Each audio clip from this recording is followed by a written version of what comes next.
میں آپ کو بھی بتا دیتا ہوں، اپنے سینے پر ہاتھ رکھ کر کے ذرا سننا اس کو۔ اگر آپ اجازت دیں تو میں کچھ کہہ دوں۔ جامع فاروقیہ کا امام صاحب چلا گیا، وہ تبلیغی جماعت میں چلے میں چلا گیا شعبان اور رمضان کے مہینے میں۔ حضرت اقدس شیخ الحدیث رئیس المحدثین مفتی نظام الدین مولانا تقی صاحب، مفتی رفیع صاحب، مولانا حبیب اللہ مختار، مولانا جمشید صاحب، بڑے بڑے بڑے بڑے بڑے علماء سب کے استاد۔ جامع فاروقیہ میں میرے برادر مکرم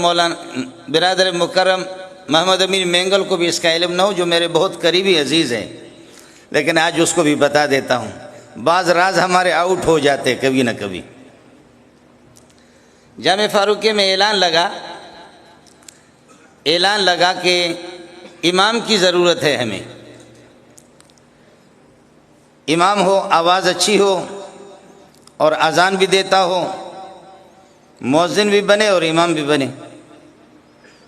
میں جامع فاروقیہ میں پڑھتا تھا، پھٹے پرانے میرے کپڑے تھے، میں چلا گیا۔ مولانا اسفندیار خان ابھی تک زندہ ہے، مفتی احمد الرحمان، یہ دونوں بیٹھے ہوئے تھے، اور حضرت اقدس مولانا سلیم اللہ خان صاحب بھی۔ تو حضرت نے فرمایا کہ بیٹا کس طرح آنا ہوا؟ ہم تو چھوٹے درجات میں پڑھتے تھے، حضرت اقدس اوپر درجات میں پڑھاتے تھے دور حدیث، جس سے آخری سال ہے آدمی عالم بنتا ہے۔ فرمانے لگے بیٹا کس طرح آنا ہوا؟ میں نے کہا حضرت اعلان آپ لوگوں نے لگایا کہ ہمیں کسی مؤذن کی ضرورت ہے جو جامع فاروقیہ کی جامع مسجد میں اذان بھی دے دے اور رمضان میں تراویح بھی پڑھائے، تو میں آیا ہوں۔ تو مولانا اسفندیار خان ایسے دیکھ رہا ہے، مفتی احمد الرحمان پشتو میں فرمایا دیتے ہو گورا دیتا شکل ہم ہو گورا، اس کو دیکھو اور اس کی شکل بھی دیکھو۔ ظاہر ہے کہ آدمی جب بنٹھن ہو، کاٹن کے کپڑے ہوں اور جیکٹ بھی ہو، مولوی صاحب کی پگڑی ہو، تو وہ تو قیمتی ہوگا، لیکن جب پھٹے پرانے کپڑوں میں آ جائے اس کو کون پوچھتا ہے؟ تو یہ جملہ بھی میں نے سن لیا، اتنا پشتو میں سمجھتا ہوں۔ دیتے ہو گورا دیتے رنگ ہو گورا، اس کو دیکھو اور اس کی رنگ کو بھی دیکھو۔ حضرت نے فرمایا بیٹا کس طرح آنا ہوا؟ میں نے کہا حضرت آپ نے اعلان لگایا مؤذن کی ضرورت ہے، امام کی ضرورت ہے۔ فرمایا یہ بہت بڑی جامع مسجد ہے۔ نہیں میری داڑھی آ گئی ہے، چھوٹی سی داڑھی، بالکل ابھی ظاہر ہو گئی داڑھی۔ فرمانے لگے یہ بڑی جامع مسجد ہے، پوری دنیا ہے، آپ یہاں امامت کر سکیں گے؟ بھاگیں گے تو نہیں؟ میں نے کہا انشاءاللہ نہیں بھاگیں گے۔ فرمایا یا ایھا الذین آمنوا استعینوا بالصبر والصلاۃ، سنا دے، وہ میں نے وہ بھی سنا لیا۔ فرمایا ربنا افرغ علینا صبرا وثبت اقدامنا، وہ بھی میں نے سنا دیا۔ فرمایا کہ ان فی خلق السماوات والارض، 8 مقامات پوچھے، وہ میں پڑھتا رہا۔ تو اب یہ حضرات جو 2 بڑے عالم بیٹھے ہوئے تھے، تو انہوں نے کہا کہ رنگ مگورا خوندو ہو گیا، اس رنگ کو نہ دیکھو، پاور کو دیکھو۔ ہم نے تو کچھ کیا سمجھا تھا اور ہوا کیا؟ جو بات میں آپ کو بتانے والا ہوں وہ سعدی رحمۃ اللہ علیہ فرماتے ہیں قدر عافیت کسے دانت کی بمصیبت گرفتار آیت۔ عافیت کی پہچان اور خوشحالی کی پہچان، صحت اور تندرستی کی پہچان اس شخص کو ہوگی کہ جو مصیبتوں سے، پریشانیوں سے جو گزرا ہو، جنہوں نے ان مراحل کو طے کیا ہو۔ تو آخری سوال تھا کہ بیٹا قرآن تو پکا ہے، منزل تو پکی ہے، یہ تو ٹھیک ہے، لیکن آپ انہی کپڑوں میں نماز پڑھائیں گے؟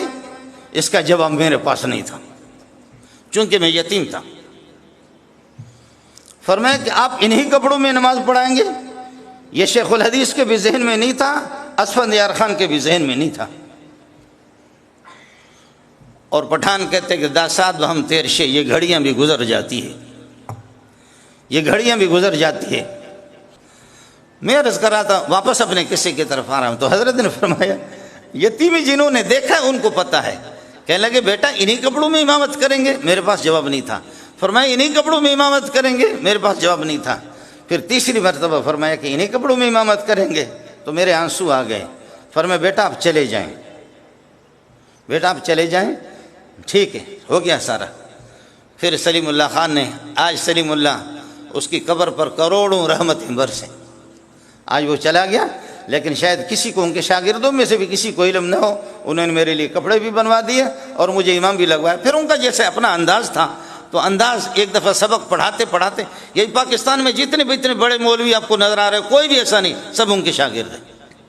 جتنے بھی بڑے مولوی، جتنا بھی بڑا آپ کہیں، کوئی بھی نہیں، سب ان کے شاگردوں کے شاگرد ہیں، چاہے تقی صاحب ہو یا رفیع صاحب ہو یا مفتی نظام الدین ہو یا حبیب اللہ مختار ہو، یہ سب اس ابا جی کے، اس بڈھے کے شاگرد ہیں۔ ہمارے حضرت فرماتے تھے میں حیران ہوں، کہتے ہم نے بہت پڑھا، ربنا هب لنا من ازواجنا وذرياتنا قرة اعین واجعلنا للمتقین اماما، اے اللہ میں متقین کے امام بنا دو، اے اللہ متقین کے امام بنا دو۔ لیکن میں سلیم اللہ امام نہیں بن سکا، ایک چرواہے کا بیٹا، ایک یتیم بچہ آ کر کے ہمارا امام بن گیا، میں 30 سال جامع فاروقی میں امام بنا ہوں۔